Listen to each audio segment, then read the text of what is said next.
नमस्कार दोस्तों, मैं हूं आपका साथी दीपक पवार और इस मंच पर आपका स्वागत करता हूं। आज मैं बात करने वाला हूं पानीपत की तीसरी लड़ाई की। आप जानते होंगे पानीपत की तीसरी लड़ाई कब हुई। उसके साथ साथ जनाब पानीपत की तीसरी लड़ाई से संबंधित एक स्मारक, एक मोन्यूमेंट कहां बनाया गया है, उनके बारे में हम इस क्लास में डिस्कस करने वाले हैं। तो सबसे पहले अगर मैं पानीपत की तीसरी लड़ाई की बात करूं तो यह हुई थी 14 जनवरी 1761 को। 14 जनवरी 1761 को पानीपत के मैदान में अहमद शाह अब्दाली और मराठों के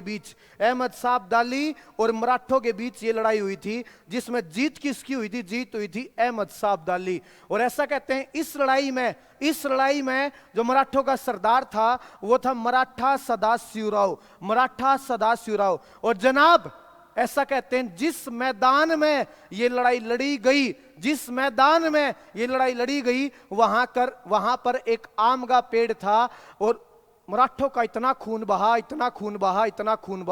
ऐसा कहते हैं उस आम का जो पेड़ था उसका रंग काला पड़ गया था। जी हां, उस आम के पेड़ ने मराठों का खून सोख लिया और वो आम का पेड़ कुछ दिनों बाद काला पड़ गया। और याद रखिएगा उसके बाद प्रशासन ने इस जगह का थोड़ा विकास कर दिया, उसका नाम रख दिया काला अम्ब पर्यटन स्थल या काला अम्ब स्मारक। इसी मैदान में जहां पर ये लड़ाई लड़ी गई, यहां पर इसको समर्पित याद रखिएगा एक स्मारक है जिसका नाम है काला अम्ब स्मारक, पानीपत शहर। वैसे पानीपत शहर में काउंट होता है, लेकिन अगर मैं बात करूं ये पानीपत शहर से लगभग 8 किलोमीटर दूर उगरा खेड़ी गांव के आसपास पड़ता है। याद रखिएगा, देसी भाषा में पानीपत शहर में बोल देते हैं।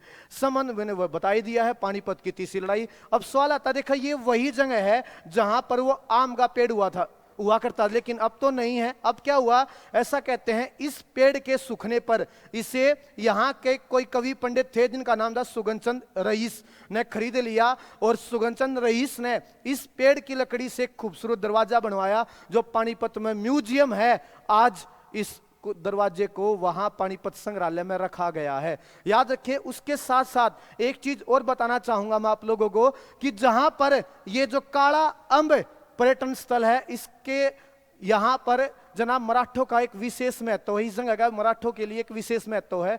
यहां पर हर साल 14 जनवरी को मराठा शौर्य दिवस भी मनाया जाता है, इसलिए हरियाणा सरकार के द्वारा इस जगह को मराठों के स्मारक के तौर पर भी विकसित करने जा रही है। तो याद रखिए, पानीपत की तीसरी लड़ाई 14 जनवरी 1761 और इस तीसरी लड़ाई में काला अम्ब स्मारक का क्या योगदान है वो ध्यान रखिए, भूलना मत। ऐसी और जानकारी के लिए मिलते रहेंगे। राम राम दोस्तों।